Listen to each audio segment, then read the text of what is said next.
quiet house can hold a sickness that has nothing to do with fever. Every polite inquiry and every hour of careful conversation is a slow, deliberate poison. You feel it in the space between what is said and what is meant, a dread tightening around the unspeakable truth. And now, in the drawing room's hush, a new and formidable will begins to move. Elizabeth passed the chief of the night in her sister's room, and in the morning had the pleasure of being able to send a tolerable answer to the inquiries, which she very early received from Mr. Bingley by a housemaid, and some time afterwards from the two elegant ladies who waited on his sisters. In spite of this amendment, however, she requested to have a note sent to Longbourn, desiring her mother to visit Jane and form her own judgment of her situation. The note was immediately dispatched, and its contents as quickly complied with. Mrs. Bennet, accompanied by her two youngest girls, reached Netherfield soon after the family breakfast. Had she found Jane in any apparent danger, Mrs. Bennet would have been very miserable. But being satisfied on seeing her that her illness was not alarming, she had no wish of her recovering immediately, as her restoration to health would probably remove her from Netherfield. She would not listen, therefore, to her daughter's proposal of being carried home. Neither did the apothecary, who arrived about the same time, think it at all advisable. After sitting a little while with Jane, on Miss Bingley's appearance and invitation, the mother and three daughters all attended her into the breakfast parlor.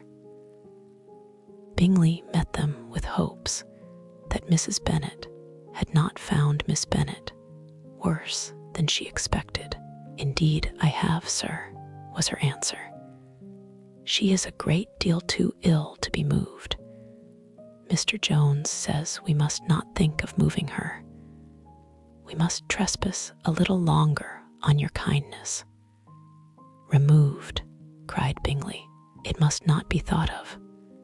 My sister, I am sure, will not hear of her removal." "You may depend upon it, madam," said Miss Bingley, with cold civility, "that Miss Bennet shall receive every possible attention while she remains with us." Mrs. Bennet was profuse in her acknowledgments.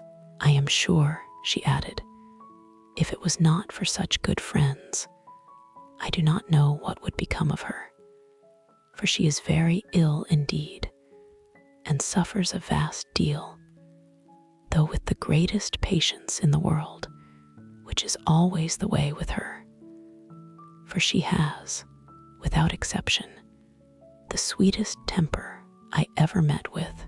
I often tell my other girls they are nothing to her. You have a sweet room here, Mr. Bingley, and a charming prospect over that gravel walk.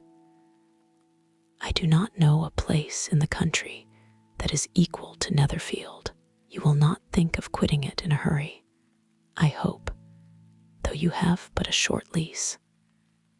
"Whatever I do is done in a hurry," replied he, "and therefore, if I should resolve to quit Netherfield, I should probably be off in 5 minutes. At present, however, I consider myself as quite fixed here." "That is exactly what I should have supposed of you," said Elizabeth. "You begin to comprehend me, do you?" cried he, turning towards her. "Oh yes, I understand you perfectly. I wish I might take this for a compliment, but to be so easily seen through, I am afraid, is pitiful. That is as it happens. It does not necessarily follow that a deep, intricate character is more or less estimable than such a one as yours." "Lizzie," cried her mother, "remember where you are, and do not run on in the wild manner that you are suffered to do at home." "I did not know before," continued Bingley immediately, "that you were a studier of character. It must be an amusing study." "Yes, but intricate characters are the most amusing. They have at least that advantage." "The country," said Darcy, "can in general supply but few subjects for such a study.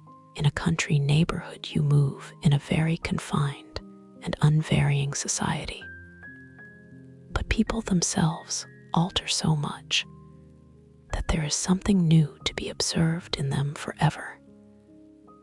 "Yes, indeed," cried Mrs. Bennet, offended by his manner of mentioning a country neighborhood. "I assure you there is quite as much of that going on in the country as in town." Everybody was surprised, and Darcy, after looking at her for a moment, turned silently away. Mrs. Bennet, who fancied she had gained a complete victory over him, continued her triumph. "I cannot see that London has any great advantage over the country. For my part, except the shops and public places, the country is a vast deal pleasanter, is not it, Mr. Bingley?"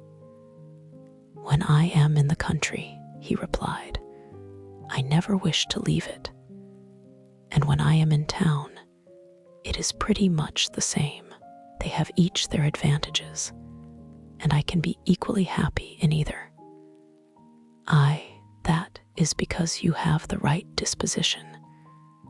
But that gentleman, looking at Darcy, seemed to think the country was nothing at all. "Indeed, mamma, you are mistaken," said Elizabeth, blushing for her mother. "You quite mistook Mr. Darcy. He only meant that there was not such a variety of people to be met with in the country as in town, which you must acknowledge to be true." "Certainly, my dear, nobody said there were, but as to not meeting with many people in this neighborhood, I believe there are few neighborhoods larger. I know we dine with 24 families." Nothing but concern for Elizabeth could enable Bingley to keep his countenance. His sister was less delicate, and directed her eye towards Mr. Darcy with a very expressive smile. Elizabeth, for the sake of saying something that might turn her mother's thoughts, now asked her if Charlotte Lucas had been at Longbourn since her coming away. "Yes, she called yesterday with her father. What an agreeable man Sir William is. Mr. Bingley is not he? So much the man of fashion, so genteel and so easy. He has always something to say to everybody. That is my idea of good breeding. And those persons who fancy themselves very important and never open their mouths quite mistake the matter. Did Charlotte dine with you?" "No, she would go home. I fancy she was wanted about the mince-pies. For my part, Mr. Bingley, I always keep servants that can do their own work. My daughters are brought up differently. But everybody is to judge for themselves, and the Lucases are a very good sort of girls. I assure you, it is a pity they are not handsome. Not that I think Charlotte so very plain, but then she is our particular friend." "She seems a very pleasant young woman," said Bingley. "Oh dear, yes, but you must own she is very plain. Lady Lucas herself has often said so, and envied me Jane's beauty. I do not like to boast of my own child, but to be sure, Jane one does not often see anybody better looking. It is what everybody says.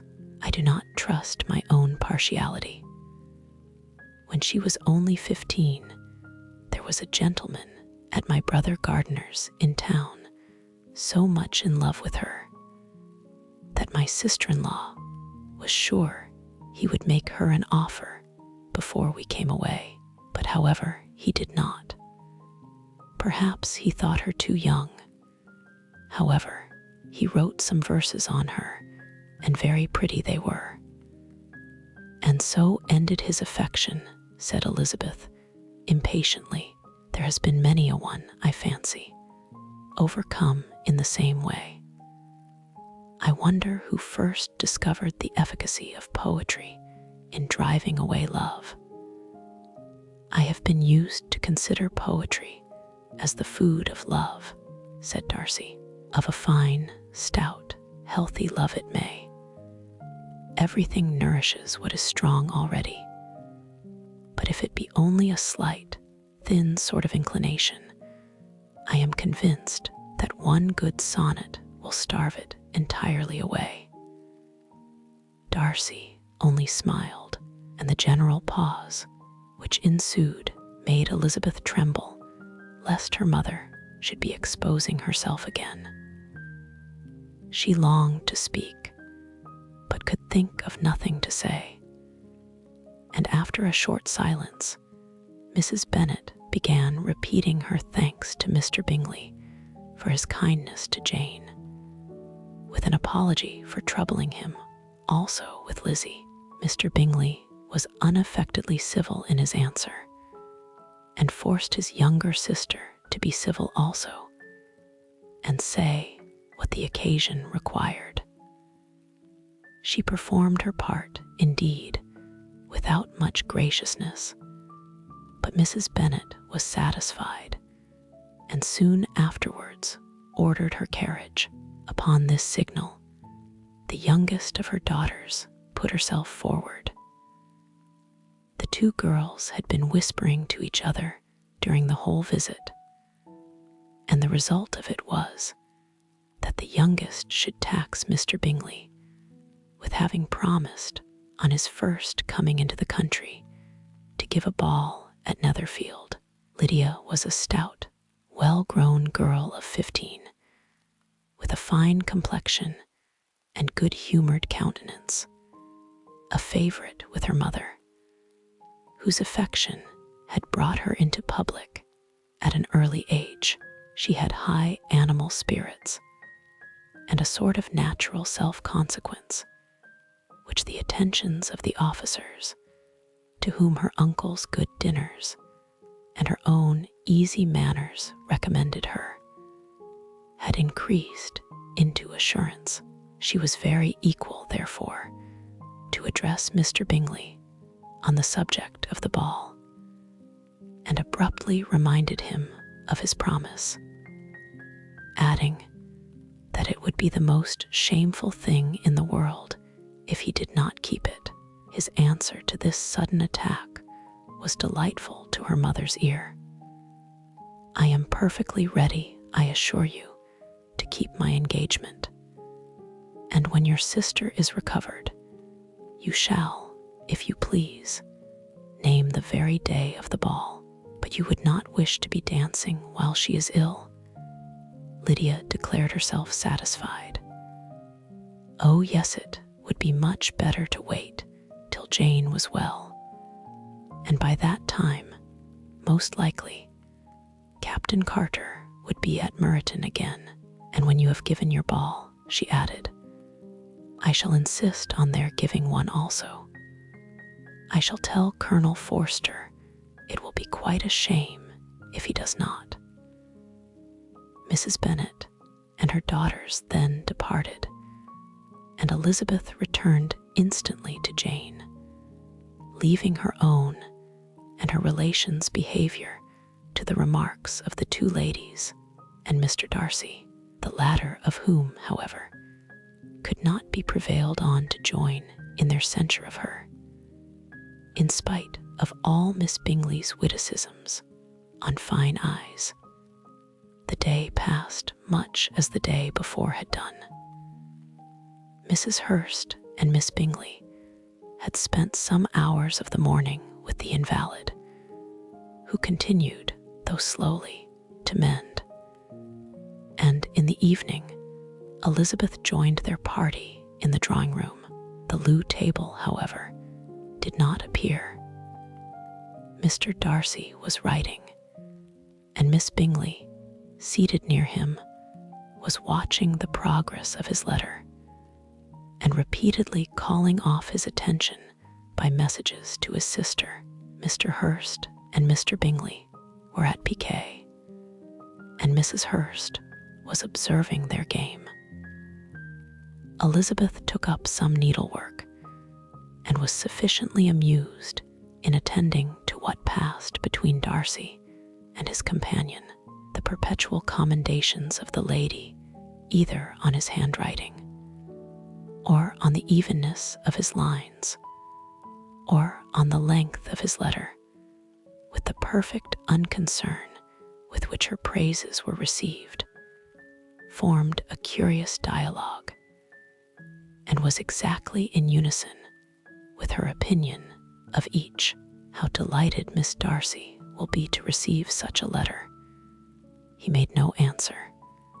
You write uncommonly fast. You are mistaken. I write rather slowly. How many letters you must have occasion to write in the course of a year. Letters of business, too. How odious I should think them. It is fortunate, then, that they fall to my lot instead of to yours. Pray tell your sister that I long to see her.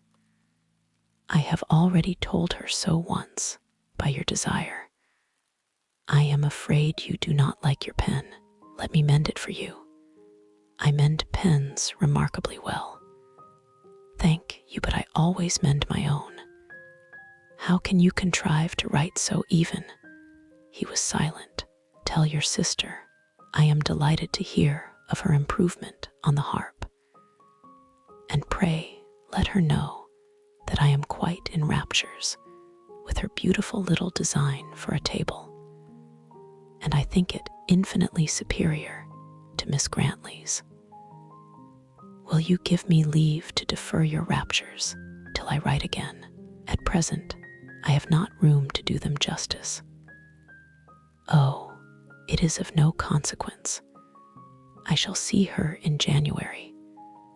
But you always write such charming long letters to her, Mr. Darcy.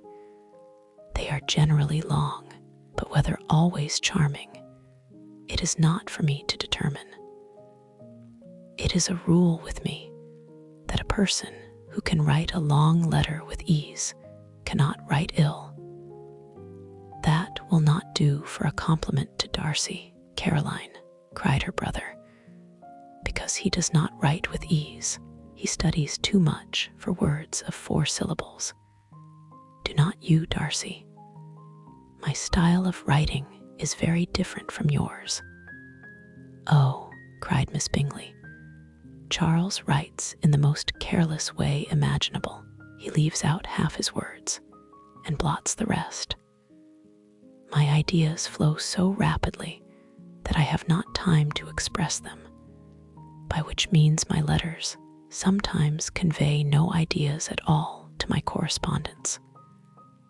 Your humility, Mr. Bingley, said Elizabeth, must disarm reproof. Nothing is more deceitful, said Darcy, than the appearance of humility. It is often only carelessness of opinion, and sometimes an indirect boast. And which of the two do you call my little recent piece of modesty? The indirect boast, for you are really proud of your defects in writing, because you consider them as proceeding from a rapidity of thought and carelessness of execution, which, if not estimable, you think at least highly interesting. The power of doing anything with quickness is always much prized by the possessor, and often without any attention the imperfection of the performance. When you told Mrs. Bennet this morning that if you ever resolved on quitting Netherfield you should be gone in 5 minutes, you meant it to be a sort of panegyric, of compliment to yourself. And yet, what is there so very laudable in a precipitance which must leave very necessary business undone, and can be of no real advantage to yourself or anyone else? Nay, cried Bingley, this is too much, to remember at night all the foolish things that were said in the morning, and yet, upon my honor, I believed what I said of myself to be true, and I believe it at this moment. At least, therefore, I did not assume the character of needless precipitance merely to show off before the ladies. I dare say you believed it, but I am by no means convinced that you would be gone with such celerity. Your conduct would be quite as dependent on chance as that of any man I know, and if, as you were mounting your horse, a friend were to say, Bingley, you had better stay till next week, you would probably do it. You would probably not go, and, at another word, might stay a month. You have only proved by this, cried Elizabeth, that Mr. Bingley did not do justice to his own disposition. You have shown him off now much more than he did himself. I am exceedingly gratified, said Bingley, by your converting what my friend says into a compliment on the sweetness of my temper, but I am afraid you are giving it a turn which that gentleman did by no means intend, for he would certainly think the better of me if, under such a circumstance, I were to give a flat denial and ride off as fast as I could. Would Mr. Darcy then consider the rashness of your original intention as atoned for by your obstinacy in adhering to it? Upon my word, I cannot exactly explain the matter. Darcy must speak for himself. You expect me to account for opinions which you choose to call mine, but which I have never acknowledged, allowing the case, however, to stand according to your representation.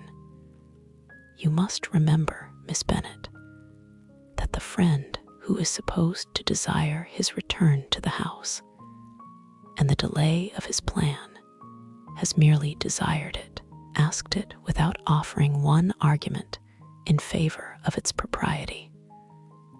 To yield readily easily to the persuasion of a friend is no merit with you. To yield without conviction is no compliment to the understanding of either. You appear to me, Mr. Darcy, to allow nothing for the influence of friendship and affection. A regard for the requester would often make one readily yield to a request, without waiting for arguments to reason one into it.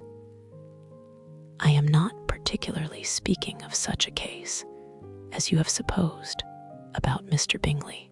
We may as well wait, perhaps, till the circumstance occurs before we discuss the discretion of his behavior thereupon.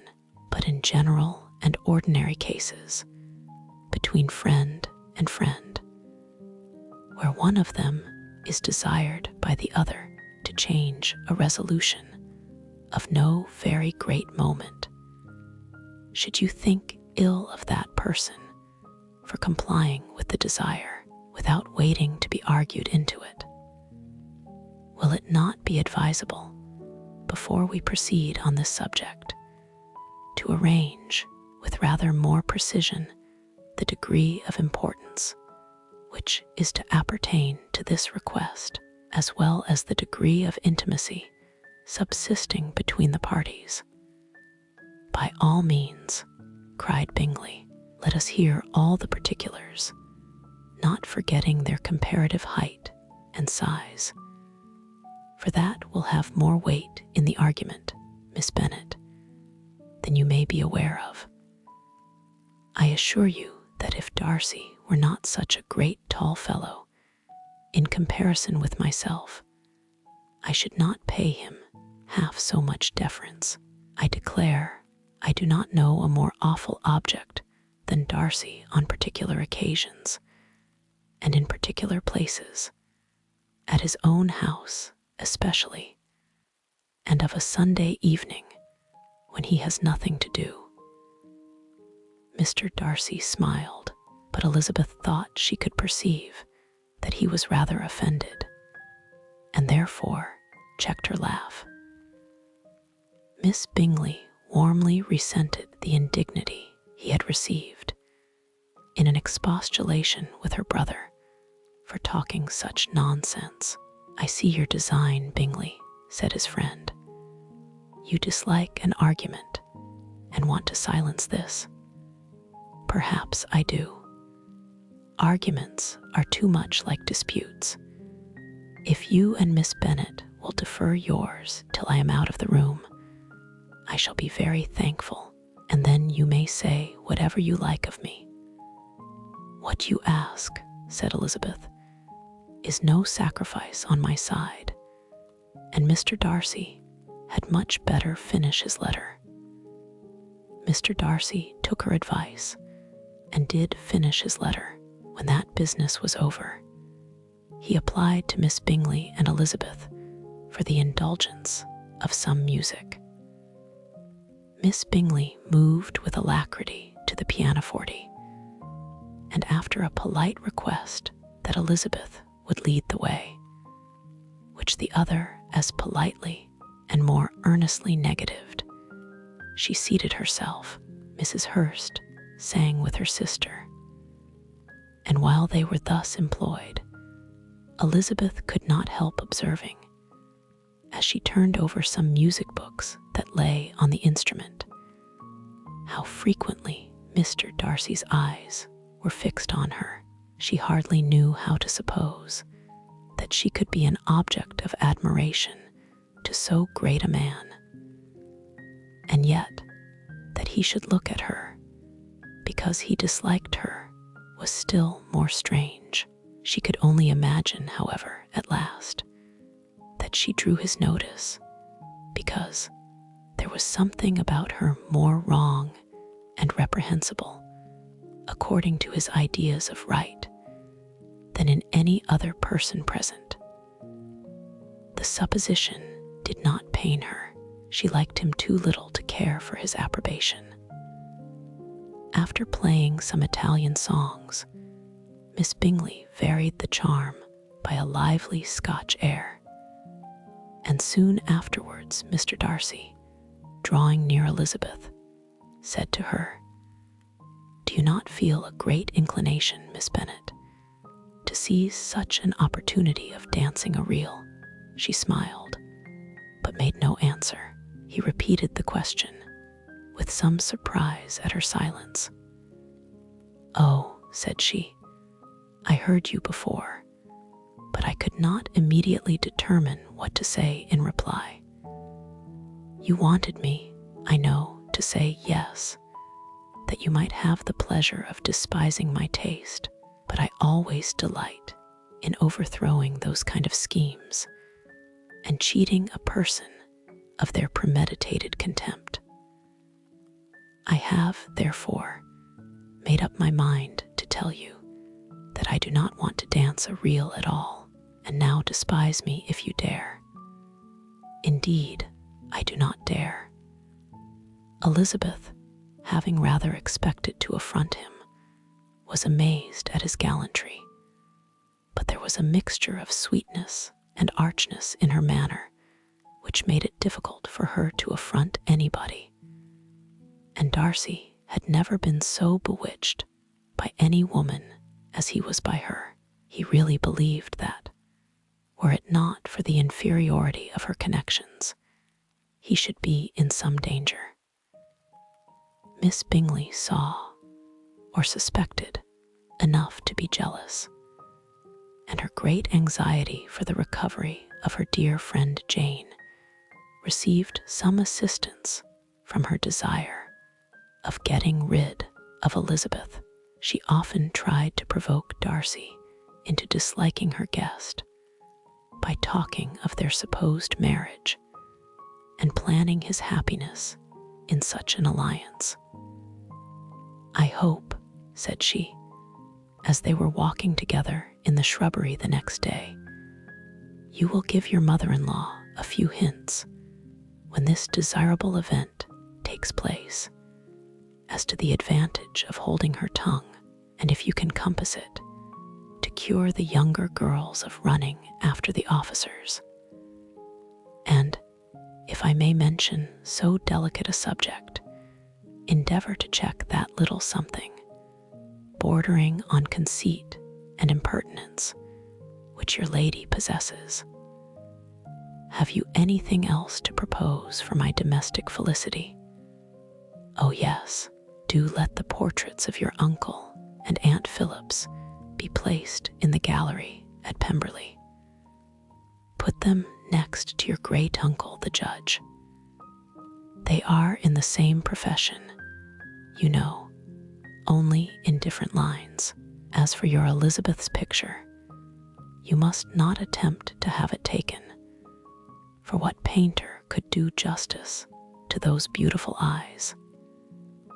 It would not be easy, indeed, to catch their expression, but their color and shape, and the eyelashes, so remarkably fine, might be copied. At that moment, they were met from another walk by Mrs. Hurst and Elizabeth herself. "I did not know that you intended to walk," said Miss Bingley, in some confusion, lest they had been overheard. "You used us abominably ill," answered Mrs. Hurst, "running away without telling us that you were coming out." Then, taking the disengaged arm of Mr. Darcy, she left Elizabeth to walk by herself. The path just admitted 3. Mr. Darcy felt their rudeness and immediately said, "This walk is not wide enough for our party. We had better go into the avenue." But Elizabeth, who had not the least inclination to remain with them, laughingly answered, "No, no, stay where you are. You are charmingly grouped and appear to uncommon advantage. The picturesque would be spoilt by admitting a 4th. Goodbye." She then ran gaily off, rejoicing, as she rambled about, in the hope of being at home again in a day or 2. Jane was already so much recovered as to intend leaving her room for a couple of hours that evening. When the ladies removed after dinner, Elizabeth ran up to her sister, and seeing her well guarded from cold, attended her into the drawing room, where she was welcomed by her 2 friends with many professions of pleasure, and Elizabeth had never seen them so agreeable as they were during the hour which passed before the gentlemen appeared. Their powers of conversation were considerable. They could describe an entertainment with accuracy, relate an anecdote with humor, and laugh at their acquaintance with spirit. But when the gentlemen entered, Jane was no longer the first object. Miss Bingley's eyes were instantly turned towards Darcy, and she had something to say to him before he had advanced many steps. He addressed himself directly to Miss Bennet with a polite congratulation. Mr. Hurst also made her a slight bow and said he was very glad, but diffuseness and warmth remained for Bingley's salutation. He was full of joy and attention. The first half hour was spent in piling up the fire, lest she should suffer from the change of room. and she removed, at his desire, to the other side of the fireplace, that she might be farther from the door. He then sat down by her and talked scarcely to anyone else. Elizabeth, at work in the opposite corner, saw it all with great delight. When tea was over, Mr. Hurst reminded his sister-in-law of the card table, but in vain. She had obtained private intelligence that Mr. Darcy did not wish for cards, and Mr. Hurst soon found even his open petition rejected. She assured him that no one intended to play, and the silence of the whole party on the subject seemed to justify her. Mr. Hurst had therefore nothing to do but to stretch himself on one of the sofas and go to sleep. Darcy took up a book. Miss Bingley did the same, and Mrs. Hurst, principally occupied in playing with her bracelets and rings, joined now and then in her brother's conversation with Miss Bennet. Miss Bingley's attention was quite as much engaged in watching Mr. Darcy's progress through his book as in reading her own, and she was perpetually either making some inquiry or looking at his page. She could not win him, however, to any conversation. He merely answered her question and read on. At length, quite exhausted by the attempt to be amused with her own book, which she had only chosen because it was the second volume of his, she gave a great yawn and said, "How pleasant it is to spend an evening in this way. I declare, after all, there is no enjoyment like reading. How much sooner one tires of anything than of a book. When I have a house of my own, I shall be miserable if I have not an excellent library." No one made any reply. She then yawned again, threw aside her book, and cast her eyes round the room in quest of some amusement, when, hearing her brother mentioning a ball to Miss Bennet, she turned suddenly towards him and said, "By the by, Charles, are you really serious in meditating a dance at Netherfield? I would advise you, before you determine on it, to consult the wishes of the present party. I am much mistaken if there are not some among us to whom a ball would be rather a punishment than a pleasure." "If you mean Darcy," cried her brother, "he may go to bed, if he chooses, before it begins.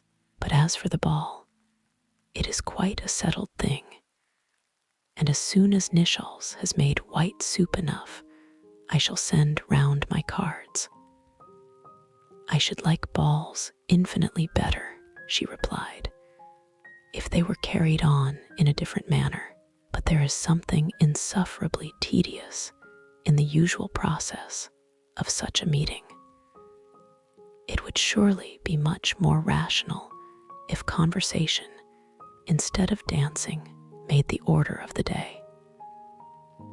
"Much more rational, my dear Caroline, I dare say, but it would not be near so much like a ball." Miss Bingley made no answer, and soon afterwards got up and walked about the room. Her figure was elegant, and she walked well, but Darcy, at whom it was all aimed, was still inflexibly studious. In the desperation of her feelings, she resolved on one effort more, and turning to Elizabeth, said, "Miss Eliza Bennet, let me persuade you to follow my example, and take a turn about the room. I assure you it is very refreshing after sitting so long in one attitude." Elizabeth was surprised, but agreed to it immediately. Miss Bingley succeeded no less in the real object of her civility. Mr. Darcy looked up. He was as much awake to the novelty of attention in that quarter as Elizabeth herself could be, and unconsciously closed his book. He was directly invited to join their party, but he declined it, observing that he could imagine but two motives for their choosing to walk up and down the room together, with either of which motives his joining them would interfere. What could he mean? She was dying to know what could be his meaning and asked Elizabeth whether she could at all understand him. Not at all, was her answer, but depend upon it, he means to be severe on us, and our surest way of disappointing him will be to ask nothing about it. Miss Bingley, however, was incapable of disappointing Mr. Darcy in anything, and persevered, therefore, in requiring an explanation of his two motives. "I have not the smallest objection to explaining them," said he, as soon as she allowed him to speak. "You either choose this method of passing the evening because you are in each other's confidence and have secret affairs to discuss, or because you are conscious that your figures appear to the greatest advantage in walking. If the first, I should be completely in your way, and if the second, I can admire you much better as I sit by the fire." "Oh, shocking," cried Miss Bingley. "I never heard anything so abominable. How shall we punish him for such a speech?" "Nothing so easy, if you have but the inclination," said Elizabeth. "We can all plague and punish one another. Tease him, laugh at him. Intimate as you are, you must know how it is to be done. But upon my honor, I do not. I do assure you that my intimacy has not yet taught me that. Tease calmness of temper and presence of mind. No, no, I feel he may defy us there. And as to laughter, we will not expose ourselves, if you please, by attempting to laugh without a subject. Mr. Darcy may hug himself."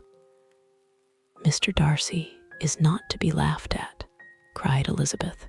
"That is an uncommon advantage, and uncommon I hope it will continue, for it would be a great loss to me to have many such acquaintance. I dearly love a laugh. Miss Bingley," said he, "has given me credit for more than can be. The wisest and best of men, nay, the wisest and best of their actions may be rendered ridiculous by a person whose first object in life is a joke." "Certainly," replied Elizabeth, "there are such people, but I hope I am not one of them. I hope I never ridicule what is wise or good. Follies and nonsense, whims and inconsistencies do divert me, I own, and I laugh at them whenever I can. But these, I suppose, are precisely what you are without. Perhaps that is not possible for anyone, but it has been the study of my life to avoid those weaknesses which often expose a strong understanding to ridicule, such as vanity and pride. Yes, vanity is a weakness indeed, but pride, where there is a real superiority of mind, pride will be always under good regulation." Elizabeth turned away to hide a smile. "Your examination of Mr. Darcy is over, I presume," said Miss Bingley. "And pray, what is the result?" "I am perfectly convinced by it that Mr. Darcy has no defect. He owns it himself without disguise." "No," said Darcy, "I have made no such pretension. I have faults enough, but they are not, I hope, of understanding. My temper I dare not vouch for. It is, I believe, too little yielding, certainly too little for the convenience of the world. I cannot forget the follies and vices of others so soon as I ought, nor their offenses against myself. My feelings are not puffed about with every attempt to move them. My temper would perhaps be called resentful. My good opinion once lost is lost forever. That is a failing indeed, cried Elizabeth. Implacable resentment is a shade in a character, but you have chosen your fault well. I really cannot laugh at it. You are safe from me. There is, I believe, in every disposition a tendency to some particular evil, a natural defect, which not even the best education can overcome. And your defect is a propensity to hate everybody. And yours, he replied, with a smile, is willfully to misunderstand them.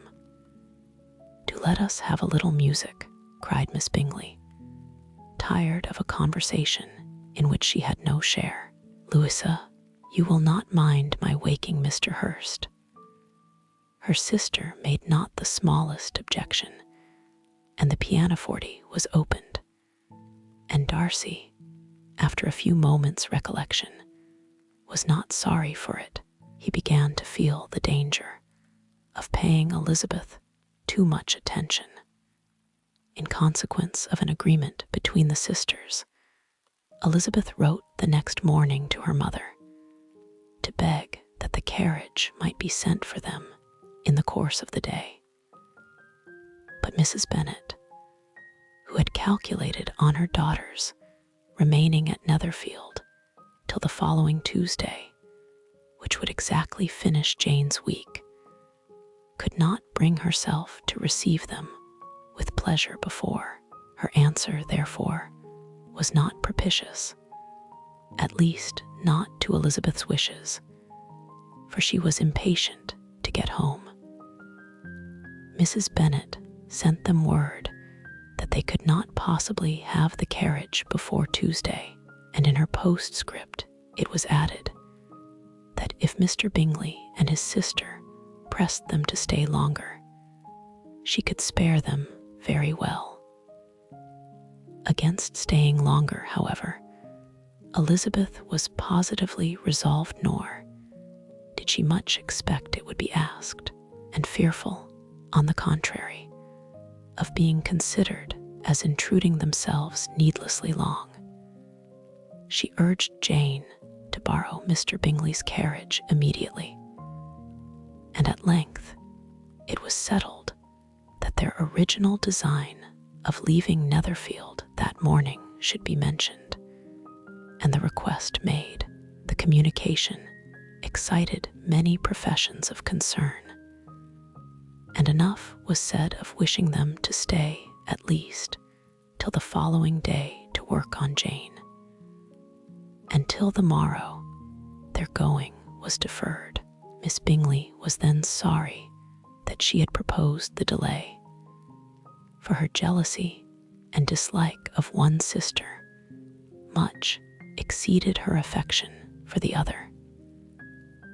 The master of the house heard with real sorrow that they were to go so soon, and repeatedly tried to persuade Miss Bennet that it would not be safe for her, that she was not enough recovered. But Jane was firm where she felt herself to be right. To Mr. Darcy, it was welcome intelligence. Elizabeth had been at Netherfield long enough. She attracted him more than he liked, and Miss Bingley was uncivil to her and more teasing than usual to himself. He wisely resolved to be particularly careful that no sign of admiration should now escape him, nothing that could elevate her with the hope of influencing his felicity. sensible that, if such an idea had been suggested, his behavior during the last day must have material weight in confirming or crushing it. Steady to his purpose, he scarcely spoke 10 words to her through the whole of Saturday, and though they were at one time left by themselves for half an hour, he adhered most conscientiously to his book and would not even look at her.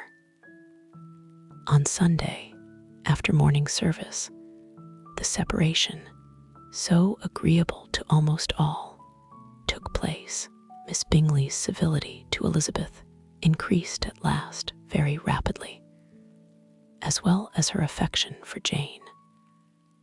And when they parted, after assuring the latter of the pleasure it would always give her to see her either at Longbourn or Netherfield, and embracing her most tenderly, she even shook hands with the former, Elizabeth took leave of the whole party in the liveliest spirits. They were not welcomed home very cordially by their mother.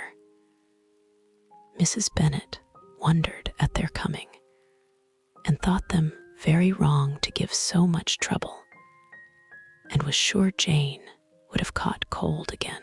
But their father, though very laconic in his expressions of pleasure, was really glad to see them. He had felt their importance in the family circle.